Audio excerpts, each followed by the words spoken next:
नमस्कार साथियों, स्वागत है आप सबका एग्जामपुर में। हम एग्जामपुर कलम से क्रांति। आज हम बात करने वाले हैं खंड शिक्षा अधिकारी। आपने थोड़ा सा कयास तो लगा ही लिया होगा। खंड शिक्षा अधिकारी की जब बात करें तो अब इसकी थोड़ी सी सुगबुगाहट लगाई जा रही है कि अब आयोग के माध्यम से जल्द ही इसके पद निकाले जाने वाले हैं। ध्यान रखिएगा, अगर हम बात करें ना पूरे विश्व की, तो एक टीचर ही ऐसा होता है जो हर जगह सम्मान पाता है, और उस टीचरों के भी अधिकारी जो होते हैं वो खंड शिक्षा अधिकारी होते हैं। खास करके आपने देखा होगा कि जो प्राथमिक विद्यालय स्तर के अध्यापक होते हैं उनके अधिकारी के रूप में इसका नाम ही होता है ब्लॉक एजुकेशन ऑफिसर के रूप में। तो इस खंड शिक्षा अधिकारी या फिर जब बीओ की बात करें तो इसका क्रम क्या होता है, कैसे कैसे आधार होता है। अगर इसकी बात करते हैं तो सबसे पहला ध्यान रखिएगा कि हमारे यहाँ पे जो बीओ की अब की बार की बात की जा रही है तो इसके कितने पद और क्या क्या संदर्भ हैं। सबसे पहली बात तो ये होनी चाहिए कि ये बीओ की परीक्षा कराता कौन है। तो बीओ की जब बात की तो ध्यान रखिएगा, बीओ की परीक्षा जो हमारे यहाँ पे कराई जाती है वह यूपीपीसीएस के द्वारा कराई जाती है, अर्थात Uttar Pradesh public service commission की जब बात की यूपीपीसीएस, तो इसके माध्यम से इस बीओ की परीक्षा कराई जाती है। पूरा नाम क्या होता है तो खंड शिक्षा अधिकारी या फिर ब्लॉक एजुकेशन ऑफिसर या शॉर्ट में बीई को संज्ञा देते हैं। आज अगर देखा जाए तो अब बात आती है कि आखिर जो पद आने वाले हैं वो कितने हैं। तो ध्यान रखिएगा, ऐसी कयास लगाई जा रही है चूंकि इस पद के लिए अधियाचन वगैरह दे दिया जा चुका है, तो जो कुल पद हैं वो लगभग 200 से ज़्यादा पद होंगे। पिछली बार 309 पद थे, अब की बार ध्यान रखिएगा 200 पद लगभग आपके हैं। कम पद ना होते हैं अगर जो इसकी बात की जाए। अगर यहाँ पे देखा जाए तो एक चीज़ ध्यान रखिएगा कि ये जो फॉर्म आने वाले हैं ये कब तक आएंगे, तो लगभग अगस्त के लास्ट, या यूँ कह सकते हो कि आपके अगस्त के लास्ट या फिर आपका अगस्त के बाद आपका सितंबर महीना, वहाँ तक आपका फॉर्म आ जाएगा। परीक्षा कब होगी तो परीक्षा उसी तरीके से आपके 2-3 महीने बाद, अर्थात दिसंबर लास्ट या फिर आपके जनवरी के पहले वीक वगैरह में आपको मिल जाएगा। तो इस तरीके से आपका इसका पूरा शेड्यूल है। एक चीज़ यहाँ पे आपको रेखांकित कर दे कि ये जो नौकरी होती है ना, ये सबसे महत्वपूर्ण हो जाता है टीचरों के लिए, क्योंकि टीचर की जब बात करें ना तो टीचर के पास एक विशेष योग्यता होती है, वह बीएड की होता है। और बीएड की जब बात की, इसके अलावा वह चूँकि आपके पठन पाठन माध्यम से जुड़ा होता है तो इतना कठिन इसका कंपटीशन भी नहीं होता है। तो अगर जो हम टीचरों की बात करें तो वह उस विभाग से ही जुड़े हुए हैं, उनके पास बीएड की डिग्री भी है और थोड़ी बहुत कह सकते हो कि इतनी उनके पास योग्यता भी है कि वह इस कंपटीशन को बड़ी आसानी से बीट कर सकते हैं। अन्य लोगों की अपेक्षा उनके लिए थोड़ा सा यह सुलभ हो जाता है। अब बात आती है कि योग्यता क्या होती है। तो योग्यता में सबसे पहला बिंदु ध्यान रखिएगा कि कोई भी व्यक्ति अगर जो बैचलर डिग्री अर्थात स्नातक किया है तो वह यहाँ पे अप्लाई कर सकता है। लेकिन ध्यान रखिएगा, स्नातक के साथ ही साथ उसके पास बीएड होनी चाहिए, और बीएड अगर जो नहीं है तो एलटी डिप्लोमा होना चाहिए। तो इसी कारण से हमने कहा कि टीचर लोग इसको अप्लाई कर सकते हैं। तो यहाँ पे ध्यान रखिएगा, बैचलर डिग्री तो होनी चाहिए, लेकिन इसके अलावा बीएड और एलटी डिप्लोमा होना चाहिए। अब ध्यान रखिएगा, नोटिफिकेशन में ये भी आपके सामने कंफ्यूजन आता है कि इसमें भी हम अप्लाई कर सकते हैं। तो ध्यान रखिएगा, बीटीसी, डीएलएड, बीपीएड, एमए शिक्षा शास्त्र, इन सब की जब बात की तो नोटिफिकेशन में इनको बिल्कुल जगह नहीं है, अर्थात ये लोग अप्लाई नहीं करेंगे। हालांकि पिछली बार जब वैकेंसी आई थी तो ये लोग अप्लाई नहीं किए थे, और वह लोग कह सकते हो कि बड़ी कयास भी लगाए, आयोग वगैरह तक पहुंचे भी थे। अब की बार क्या होगा, अब ये बात नोटिफिकेशन आने के बाद क्लियर होगी। फिलहाल अभी तक का जो टेन्योर है वो यही है कि बीएड और फिर आपके एलटी डिप्लोमा, ये सारे लोग इसमें सम्मिलित नहीं होंगे। पुनः एलिजिबिलिटी की अगर बात करते हैं तो उसके अनुसार यहाँ पे पूरा डिटेल दे रखा है। हमने पिछले नोटिफिकेशन का आधार रखा है कि शिक्षा शास्त्र में आप ग्रेजुएशन किए हैं या फिर किसी प्रकार का ग्रेजुएशन है, और साथ ही साथ आपके पास एलटी डिप्लोमा है। आपके देवनागरी लिपि में आपके हिंदी भाषा का ज्ञान होना चाहिए, एलटी डिप्लोमा, और साथ ही साथ किसी विशेष पाठ्यक्रम में आपके पास उपाधि या डिप्लोमा होनी चाहिए। तो यही इसके पूरे पहलू हो जाते हैं अनिवार्य योग्यता में। अब योग्यता की बात आती है कि जब हम इस परीक्षा में बीट करने जा रहे हैं, इस परीक्षा में शामिल होने जा रहे हैं, तो एज क्या होनी चाहिए, उम्र क्या होनी चाहिए। तो ध्यान रखिएगा, अधिकतम उम्र जो होती है वो 40 साल होती है, और जो न्यूनतम एज है वो आपकी 21 साल है। एज रिलैक्सेशन, तो ध्यान रखिएगा, जो हमारी उत्तर प्रदेश में राज्य सरकार के माध्यम से रिजर्वेशन दिया जाता है, चाहे महिला हो, चाहे एससी हो, चाहे ओबीसी हो, तो सबको रिजर्वेशन का अलग अलग आधार है। लेकिन जो सामान्य कैटेगरी के लिए है वो आपका 21 से 40 है। अब एक कंफ्यूजन यहाँ पे होता है कि अदर स्टेट वाले यहाँ पे अप्लाई कर सकते हैं। तो बिल्कुल अदर स्टेट वाले अप्लाई करेंगे, लेकिन ध्यान रखिएगा उनको रिजर्वेशन का लाभ नहीं मिलेगा, वह जनरल में काउंट किए जाएंगे, वह जनरल में काउंट होंगे, यहाँ पे उनको रिजर्वेशन का लाभ नहीं दिया जाएगा। अब आती है बात कि इसमें पेमेंट वगैरह क्या मिलता है। तो आप भी जानते हैं ये ग्रुप सी लेवल की, गैजेट लेवल की क्या होती है, जॉब होती है। अगर जो बात की जाए तो 9300 से लेकर के 34,800 गेट पे के साथ 4800 गेट पे इसमें क्या होता है, पेमेंट मिलता है। एक अच्छी खासी ना कह सकते हो कि नौकरी है ग्रुप सी को लेकर के। हालांकि ध्यान रखिएगा कि ग्रुप सी में पहले हमारे यहाँ पे इंटरव्यू होता था, लेकिन इस पद की जब बात की तो इसमें आपका इंटरव्यू नहीं होता है। ये सबसे महत्वपूर्ण बात होती है कि इसमें इंटरव्यू नहीं होता है। अगर देखा जाए तो सिलेक्शन कैसे होता है, तो सिलेक्शन आपके दो परीक्षाएं होती हैं। एक परीक्षा होती है प्री परीक्षा और दूसरी होती है आपके उसके बाद मेंस परीक्षा। प्री में आपको खास करके टिक लगाना होता है, एमसीक्यू वही बबल भरने होते हैं। और मेंस की जब बात की तो जैसे आपने हाई स्कूल, इंटर, ग्रेजुएशन की परीक्षा में विधिवत तरीके से लिख करके उत्तर दिया है, तो उस तरीके से आपको यहाँ पे डिस्क्रिप्टिव लिखना होता है। अब बात आती है इंटरव्यू, तो हमें पीछे ही चर्चा किया, इसमें इंटरव्यू का बिल्कुल प्रावधान नहीं है। हाँ, एक कंफ्यूजन आपके दिमाग में अक्सर होगा, क्योंकि आजकल यूपी में पेट का थोड़ा सा जालमाल है। तो क्या पेट इसमें देना है? बिल्कुल नहीं देना है, क्योंकि पूर्व में हमने चर्चा किया कि ये जो परीक्षा आयोजित की जाती है ये यूपी पीसीएस के द्वारा आयोजित की जाती है। तो यूपी पीसीएस की परीक्षाओं में पेट अभी अनिवार्य नहीं है। हमारे यहाँ पे जो यूपी ट्रिपल एससी के माध्यम से परीक्षा आयोजित होती है उसमें आपका पेट होता है। जैसे लोअर पीसीएस अगर जो यूपी ट्रिपल एससी के द्वारा आयोजित होगा तो उसमें आपको पेट देना ही पड़ेगा। क्लियर?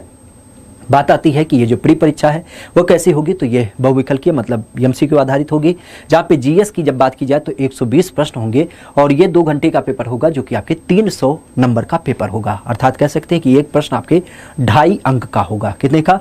2.5 अंक की जब बात की तो ये आपको देख मिलेंगे एक प्रश्न की वैल्यू के रूप में। 2 घंटे का पेपर होगा, यह पूरी तरीके से जीएस विधा पे आधारित होगा। अब जीएस में क्या क्या पूछा जाएगा, तो आप देख सकते हैं भारत का विज्ञान, सामान्य विज्ञान, साथ ही साथ भारत का इतिहास, भारतीय राष्ट्रीय आंदोलन, भारत के राज्य तंत्र, अर्थव्यवस्था और संस्कृति, भारत की कृषि, वाणिज्य और व्यापार, जनसंख्या, पर्यावरण और नगरीकरण, ये सब भारत के परिप्रेक्ष्य में पूछे जाएंगे। ध्यान रखिएगा, भारत के अलावा यहाँ पे एक बिंदु होगा विश्व भूगोल। विश्व भूगोल क्यों? क्योंकि सामान्य परिप्रेक्ष्य में जैसे नियाग्रा जलप्रपात कहाँ पे है, ये खास करके अगर देखा जाए तो अमेरिका में कौन सी नदी बहती है, साथ ही अगर देखा जाए तो दक्षिण अफ्रीका की सबसे ऊंची चोटी कौन सी है। तो इस तरीके से जो प्रश्न पूछे जाते हैं विश्व भूगोल, वो केवल प्रारंभिक परीक्षा में होंगे, मेंस में नहीं होंगे। इस चीज को ध्यान रखिएगा। भारत का भूगोल, फिर आपके प्राकृतिक संसाधन, अद्यतन राष्ट्रीय और अंतर्राष्ट्रीय स्तर के जो आपके करंट अफेयर होते हैं वो पूछे जाएंगे। सामान्य बौद्धिक और तार्किक क्षमता अर्थात थोड़ी बहुत रीजनिंग के भी प्रश्न होंगे। और साथ ही साथ गणित की जब बात की तो 10वीं लेवल जो एनसीईआरटी का है उसमें आपके अंक गणित, बीज गणित और रेखा गणित ये पूछे जाएंगे। ध्यान रखिएगा, चूंकि आप यूपी में अधिकारी बनने जा रहे हैं तो बिना यूपी के कैसे बेड़ा पार होगा। तो इस कारण से उत्तर प्रदेश की शिक्षा, संस्कृति, कृषि, उद्योग, व्यापार, यहाँ के रहन सहन, सामाजिक प्रथा, इन सब के ऊपर आधारित आपसे प्रश्न पूछे जाएंगे। पिछला प्रश्न पत्र हमने देखा था, करीब करीब 10 से 12 प्रश्न आपके यूपी से सीधे तरीके से पूछे गए थे। कितना महत्वपूर्ण सेक्शन है, बिल्कुल पढ़ना नहीं है, क्योंकि हम उसी गांव में निवास करते हैं जहां से प्रश्न आने हैं। सारी चीजें हमें यूपी के बारे में पता है, थोड़ी बहुत तो हम मदद आपके सामने कर ही देंगे। रेगुलर 9 बजे क्लास होती है। पुनः अगर जो इसकी बात करें तो आप समझ सकते हैं कि जहां सिलेक्शन में आधे नंबर महत्वपूर्ण होते हैं, एक प्रश्न 2.5 अंक का है, अगर जो 10 प्रश्न पूछ लिया तो 10 प्रश्न की वैल्यू कितनी हो गई, 25 नंबर हो गया। तो सिलेक्शन में काफी महत्वपूर्ण यह आपका एक रोल अदा भी कर सकता है। फिलहाल यहाँ पे बात की जाए, दूसरा बिंदु आता है मुख्य परीक्षा, मुख्य या फिर जिसको हम लिखित परीक्षा कहते हैं। अब लिखित परीक्षा की जब बात करें तो उसमें क्या पैटर्न होता है, तो इसमें आपके 2 प्रश्न होते हैं। 2 प्रश्नों की जब बात करें तो ये 3-3 घंटे का प्रश्न होता है, जो कि 200 अंकों के निर्धारित है। जहाँ पे पहला प्रश्न जो होता है वो जीएस का होता है, और जीएस वही डिस्क्रिप्टिव लिखने वाला 3 घंटे का पेपर होगा, जहाँ पे आपके 200 अंक के प्रश्न पूछे जाएंगे। और दूसरा जो होगा वो होगा सामान्य हिंदी और निबंध से। अगर इसकी बात करें तो इसमें 2 खंड होते हैं। पहले खंड की जब बात करें तो वह हिंदी के ऊपर, हिंदी ग्रामर के ऊपर आधारित होगा, और इसमें आपके 100 अंक के प्रश्न पूछे जाएंगे। जबकि दूसरा जो खंड होगा वह निबंध पे आधारित होगा, और इसमें भी आपके 100 अंक के प्रश्न पूछे जाएंगे। अब जीएस की जब बात की तो उसमें क्या क्या चीजें पूछी जाती है, तो जीएस की जो बनावट है वो ध्यान रखिएगा कि 40 प्रश्न पूरी तरीके से पूछे जाते हैं, और सारे प्रश्न इसके अनिवार्य होते हैं। यह 3 खंड में डिवाइड होते हैं। अगर इनकी बात करें तो 10 प्रश्न ऐसा होता है जिसको हम दीर्घ उत्तरीय या फिर सामान्य उत्तरीय कह सकते हैं। 125 शब्दों में लिखना होता है, और इसके लिए एक क्वेश्चन के 10 अंक सुनिश्चित हैं। तो 10 में 100 अंक इसके लिए हो जाते हैं। खंडवार जहाँ पे 10 प्रश्न होते हैं, और इसके लिए शब्द सीमा 50 रखी गई है। और इसकी जब बात करें तो एक प्रश्न के लिए 6 नंबर मिलता है। तो फिर से आपका 6 दहा में 60 अर्थात 60 नंबर यहाँ से मिल जाते हैं। तीसरा खंड होता है जहां पे आपके 20 प्रश्न क्या होते हैं, अति लघु उत्तरीय होते हैं, और इनकी शब्द सीमा 25 होती है। अब इसके लिए 2 अंक मिलते हैं। तो इस कंडीशन में 20 दूना 40, तो 100, 60 और 40 कुल मिला के यहाँ पे क्या हो जाता है, आपका 200 अंक जो आपका जीएस का पेपर है उसके लिए हो गया। दूसरा होता है आपका जीएस के अलावा जो आपका हिंदी और निबंध वाला पेपर है उसके लिए 200 अंक। तो वहां पे क्या होता है, हिंदी के लिए 100 अंक निर्धारित है, और निबंध के लिए आपके 100 अंक निर्धारित हैं। अब बात आती है कि जीएस में क्या क्या पूछा जाएगा। तो यहाँ पे भारत का इतिहास, भारत के राष्ट्रीय आंदोलन, भारतीय संस्कृति, भारत का भूगोल, ध्यान रखिएगा विश्व का भूगोल यहाँ नहीं आता है, भारत की राजधानी, भारतीय कृषि, भारत में जो अंतर्राष्ट्रीय राष्ट्रीय मुद्दे हैं, करंट अफेयर मतलब, और इसके अलावा देखा जाए तो आपके भारतीय अर्थव्यवस्था की बात की जाती है, अंतर्राष्ट्रीय मामले, संस्थाएं जैसे WTO क्या है, ILO क्या है, इस तरीके से चीजें, विज्ञान प्रौद्योगिकी, साइंस टेक्नोलॉजी का क्या पूरा रोल है, हाल ही में शिक्षा बदलाव, जैसे आज शिक्षा पॉलिसी की बात की जा रही है, नई शिक्षा नीति की जब बात करें या राइट टू एजुकेशन पॉलिसी की बात करें, तो इन सब बिंदुओं पे आपके चर्चा की जाती है। और फिर से आपके लास्ट में, चूंकि उत्तर प्रदेश के संदर्भ में आपके यूपी का पेपर है, तो यूपी का कल्चर, कृषि, उद्योग व्यापार, रहन सहन और यहाँ की जो सामाजिक परंपराएं हैं, इनसे रिलेटेड आपके प्रश्न पूछे जाते हैं। तो ये तो जीएस का पेपर हो गया, जो कि 2 घंटे में आपके क्या होते हैं, 3 घंटे में आपके क्या होते हैं, 200 नंबर के प्रश्न पूछे जाते हैं। अब दूसरा पहलू जो होता है वो आता है सामान्य हिंदी और निबंध का। अगर इसकी बात करें तो इसमें क्या होता है, ये भी डिस्क्रिप्टिव होता है। हिंदी भाषा में जो होती है वो अपठित गद्यांश का संक्षेपण, मतलब प्रश्न के रूप में देख मिलता है, और उसके बाद इससे संबंधित प्रश्न होते हैं। कुछ रेखांकित शब्द दिए जाते हैं जिनकी व्याख्या और उनका शीर्षक पूछा जाता है। क्योंकि आप कार्यालय के अधिकारी बन रहे हैं, तो इस कारण से शासकीय, अर्धशासकीय पत्र, कार्यालय के आदेश, ज्ञापन, अधिसूचना, प्रेस विज्ञप्ति, परिपत्र और पत्र लेखन और साथ ही साथ आलेखन, इन सारे पहलू पे भी क्या होनी चाहिए, आपकी एक अच्छी खासी पकड़ होनी चाहिए। वाक्यों के लिए ट्रांसलेशन की बात की जाती है, जैसे हिंदी में अंग्रेजी, अंग्रेजी से हिंदी, ये भी आपको आना चाहिए। और साथ ही साथ अनेकार्थी शब्द, विलोम, पर्यायवाची, तद्भव, तत्सम, क्षेत्रीय, विदेशी शब्द, वर्तनी, अर्थबोध, शब्द रूप, संधि, समास, क्रिया, हिंदी वर्णमाला, विराम चिन्ह, शब्द रचना, वाक्य रचना, अर्थ, मुहावरा, लोकोक्ति और उत्तर प्रदेश की प्रमुख बोली, और साथ ही साथ हिंदी भाषा में प्रयोग होने वाली जो अशुद्धि होती है, उन सब की बात की जाती है। मतलब एक हिंदी ग्रामर का एक अच्छा खासा रोल यहाँ पे आपको देख मिलता है मेंस परीक्षा में, जो कि 100 अंकों का पूछा जाता है। पुनः दूसरा खंड जो होता है वो आता है आपके निबंध के ऊपर।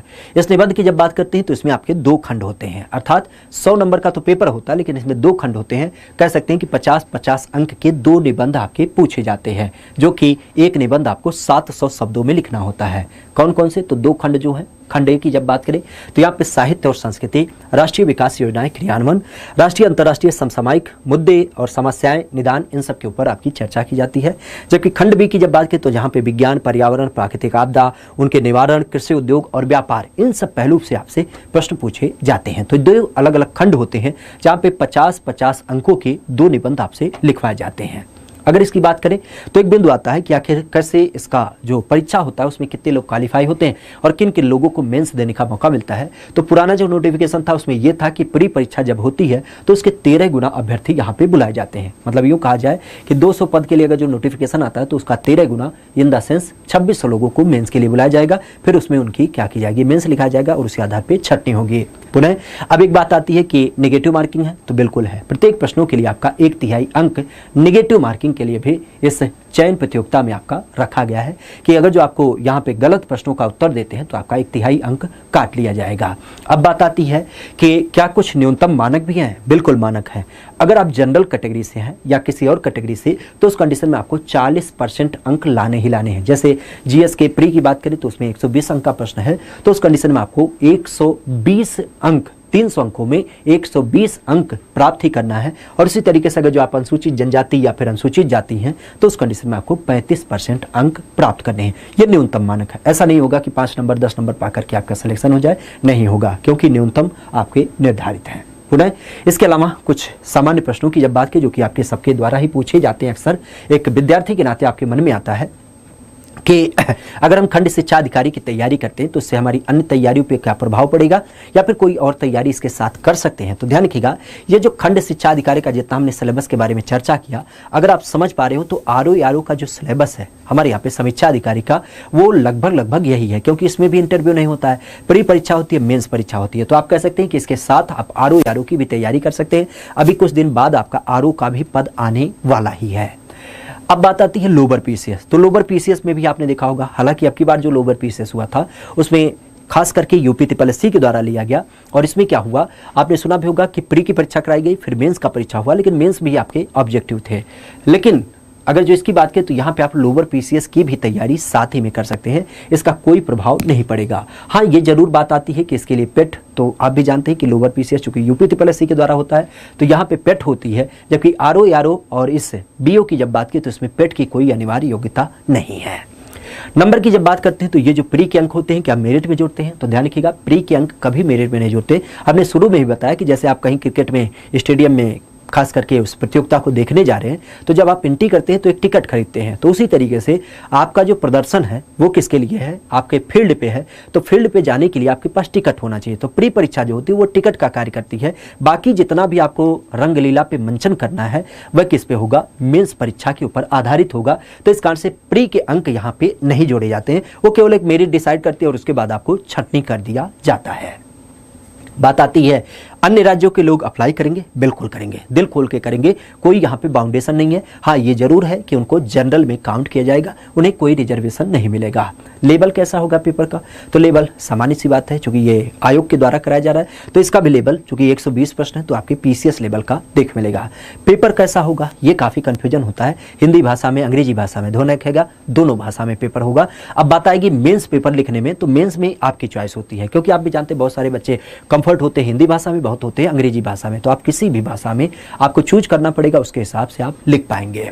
बात आएगी स्नातक के प्राप्तांक, क्योंकि बहुत सारे कहेंगे कि गुरुजी तो हम 34 नंबर पाए हैं स्नातक में, कोई कहेगा हम तो 55 पाए हैं, कोई कहेगा हम 98 पाए हैं, तो कौन अप्लाई करेगा? तो ध्यान रखिएगा स्नातक के अंकों का यहाँ पे कोई प्रभाव नहीं पड़ता है। दिव्यांग लोग बिल्कुल, ये कार्यालय जॉब है, इस कारण से चूंकि फील्ड जॉब होती तब दिक्कत होती, ये कार्यालय होने के नाते यहाँ पे आपको बिंदास कोई दिक्कत नहीं होती है, दिव्यांग लोग भी यहाँ पे अप्लाई कर सकते हैं। नेगेटिव मार्किंग पूर्व में ही हमने चर्चा किया, 1/3 आपके नेगेटिव मार्किंग देखने को मिलती है। प्री ध्यान रखिएगा, कई सारे बच्चों का ये मानना होता है कि एक बार हमने प्री दे दिया तो जितनी बार फॉर्म आएगा तो क्या हम बार बार मेंस देंगे ना, यहाँ पे जितनी बार फॉर्म आएगा उतनी बार आपको प्री क्वालिफाई करना पड़ेगा, मतलब हर बार प्री निकालिए हर बार मेंस देंगे, ऐसा नहीं होगा कि एक बार निकाल लिया और लगातार देते चले गए।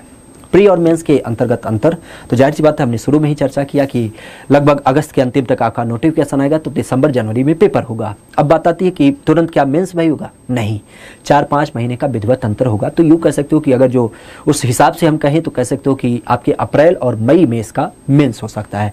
तो हमारे पास एक अच्छा खासा समय है, 7 से 8-9 महीने का समय है, और इसमें हम एक विधिवत तैयारी इसके लिए कर भी सकते हैं। पुनः बीएड अंतिम वर्ष वाले इसमें अप्लाई कर सकते हैं? कभी नहीं। हमने शुरू में ही चर्चा किया योग्यता में कि स्नातक के साथ आपके पास बीएड और एलटी डिप्लोमा होना चाहिए। तो बहुत सारे बच्चे कहते हैं कि हम तो पहले साल में हैं, हम अभी बीएड में नाम लिखाए हैं, हम बीएड का 4था सेमेस्टर का एग्जाम दिए हैं, या फिर हम एग्जाम दे करके आ चुके हैं, रिजल्ट नहीं आया, तो क्या हम अप्लाई करेंगे? कोई मतलब नहीं। ध्यान रखिएगा, यहाँ पे साफ साफ लिखा है कि बीएड परीक्षा उत्तीर्ण होनी चाहिए जब नोटिफिकेशन का आपका डेट है, अर्थात नोटिफिकेशन के संदर्भ में फॉर्म भरने की तिथि तक आपके पास अगर जो रिजल्ट आ चुका है तो बिल्कुल आप भरिए बिंदास होके, नहीं है तो बिल्कुल मत भरिए। एक चीज और ध्यान रखिएगा, एज काउंटिंग कैसे होती है, चूंकि 21 से 40 साल आपकी एज रखी गई है तो वह कैसे काउंट होती है, तो उसके लिए भी आपका जब नोटिफिकेशन निकाला जाता है तो वहाँ पे एक आपकी डेट दी जाती है। जैसे मान लेते हैं अगस्त में आएगी तो आपके अगस्त का एक डेट दिया जाएगा और ये बताया जाएगा कि इस तिथि में आपकी 21 साल होनी चाहिए या फिर आपके 40 साल से ज्यादा नहीं होनी चाहिए। अगर जो उस तिथि को होता है तो बिल्कुल, नहीं है तो कभी नहीं। तो इस चीज को ध्यान रखिएगा। उम्मीद करते हैं कि दी गई लगभग सारी जानकारी आपको समझ में आई होगी। कोई भी फिलहाल कंफ्यूजन होती है इसके बावजूद तो आप उसे कमेंट करके बताइएगा। क्लियर है? चूँकि ये वैकेंसी एक बहुत अच्छी वैकेंसी है, काफ़ी क्रीम लेवल की जॉब है, अच्छा खासा हमारे पास समय भी है, और सबसे महत्वपूर्ण बात क्या है कि अभी आरओ आने वाला है, बीओ आने वाला है, और साथ ही साथ लोअर पीसीएस। तो एक समग्र अप्रोच के साथ हम लगभग हर परीक्षाओं में क्या कर सकते हैं, अपने अपीयरेंस को दिखा सकते हैं, केवल एक समुचित रणनीति, एक समुचित तैयारी के साथ। बाकी कोई समस्या होती है, कोई संदेह होता है तो उसे जरूर बताइएगा। आज के बिंदु को यहीं समाप्त करते हैं, मिलते हैं किसी नए पहलू के साथ। आज के लिए इतना ही। Thank you, all the best, bye bye, take care.